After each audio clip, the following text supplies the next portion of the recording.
Hi, my name is Mark Chandick, and I'd like to spend a few minutes talking to you about the basics of life insurance. The purchase of life insurance may be one of the most important decisions you ever make in your financial life. However, it's a decision that most of us will put off until something happens that hits close to home. That's really not too surprising, since we all have a built-in mechanism that avoids thinking about death. But that kind of procrastination can be devastating to a family or business. Let me explain. There are three basic questions to be asked, and they have to be asked and answered in the right sequence, or all the answers will be wrong. The three questions are: do I need life insurance? How much do I need?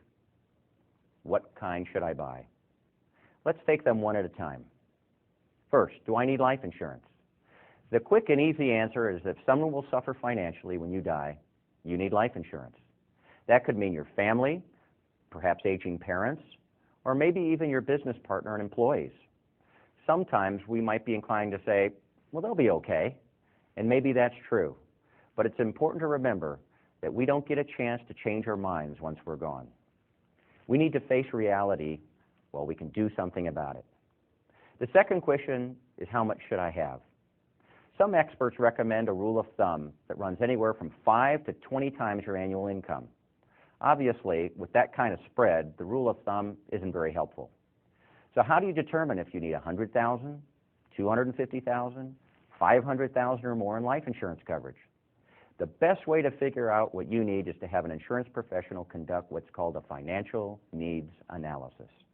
Here's how it works. You'll start by gathering all of your personal financial information and estimating what your family members would need after you're gone to meet their financial obligations. To calculate this figure, you'll need to think through three types of expenses. First are immediate expenses, such as funeral expenses, uncovered medical costs, taxes, and outstanding debts you want paid when you die, such as automobile debt and credit card bills. Second is ongoing expenses, which is basically money for your family to live on for a specific period of time. They help pay for everyday living expenses like food, clothing, transportation, mortgage, or rent payments. And finally, life insurance proceeds can be used to fund future expenses, such as money to fund a college or retirement savings plan. After you've figured out your family's needs, you'll then want to tally up all of the resources that your surviving family members can draw on to support themselves. This would include things like your spouse's income, savings you've accumulated, and any life insurance you already own. The difference between your family's needs and the resources in place to meet those needs is your need for additional life insurance. Let me share a story with you that illustrates the value of properly calculating the need for life insurance in a very powerful way. Early in my career, I was working with a physician in Southern California who was very busy and didn't give me any time to help him determine the amount of life insurance that was appropriate for his family. Rather, he asked me to simply sell him a $500,000 policy. I complied with his request, only to read several months later that he had been killed by a hit-and-run driver while changing the tire on the side of the freeway. I took great pride in being able to deliver the much-needed cash to the family, only to be shocked to learn that the doctor had 9 children, 3 of whom were in college at the time. I distinctly remember sitting in a room with his wife and all of his children when they collectively asked me, "Is this all there is?" I felt badly that I hadn't found some way to break through to the man and convince him to approach the process the proper way. I vowed never again to shortcut the process and to always calculate the real need for life insurance. I never have shortcut the process since, and you shouldn't either. There are no do-overs with life insurance. There's nothing more important than buying the right amount of coverage, and you need to get it right the first time. So after you've figured out how much you need, you're now ready to focus on what kind to buy. There are 2 fundamental considerations that go into answering this question. First, how long will you need the insurance? And second, how much money do you have in your budget for this expense? The how long you need it question will help you decide if you want term insurance or permanent insurance. Term insurance lasts for a specified period of time, say 5 years or 10, 20, or maybe even 30 years. If your only need is for funds to pay off a 20-year mortgage at your death, a 20-year term policy would probably be the answer for you.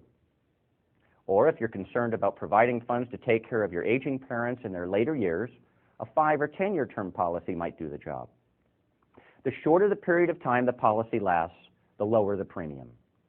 But once the term period is over, you'll have to pay a considerably higher price to maintain it if you want to do so. And you may well have to take another insurance physical to qualify all over again. That means your health must still be good, and that you haven't taken up piloting, skydiving, or vehicle racing. Declining health or a dangerous job or hobby can significantly increase the cost of insurance and sometimes can make coverage unaffordable or even unavailable. That leads me to the second kind of insurance, permanent insurance. Permanent insurance is what the name implies. It's with you for life, no matter how old you are when you die. The premiums are projected to remain level over your lifetime, and in some cases can be designed to stop at retirement while your coverage remains in force for life.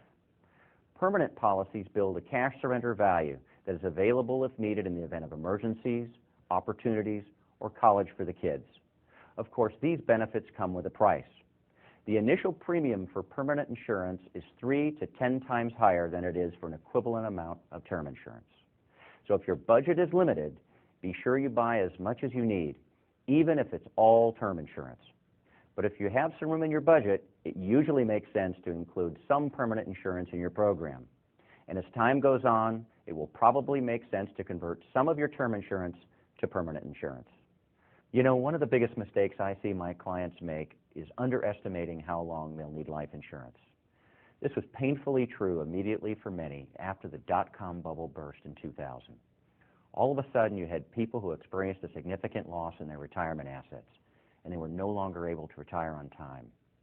Life insurance fills the financial gap that exists between your financial needs and your financial realities. The fact that people had to work additional years necessitated owning life insurance for a longer period of time, and many were caught unprepared. By owning both types of life insurance, term and permanent, you're better prepared for the unexpected things that happen in life. Let's face it, our financial lives never go as smoothly as the financial press would have us believe. So far, we've looked at life insurance from the context of your personal needs. However, life insurance is a tool that is also utilized by almost every small business in America. Businesses, especially smaller, closely held businesses, utilize life insurance to protect their companies in case of the premature death of an active owner. Life insurance is used to purchase a deceased partner's interest and provide an income stream to the surviving family. Life insurance also may be left to the company to provide a financial cushion to the company in the case of a loss of an active owner or key employee. Life insurance is also utilized to provide cash to equalize the inheritance of a family, where only one of the children inherits the company. And finally, to provide cash to pay federal estate tax, so that the company doesn't have to be sold to pay the tax liability. These uses of life insurance keep businesses in business, families financially secure, and Americans employed. So there you have it. A properly designed life insurance program is as essential to a sound financial plan as a strong foundation is to a home. Do it right, and the future is secure.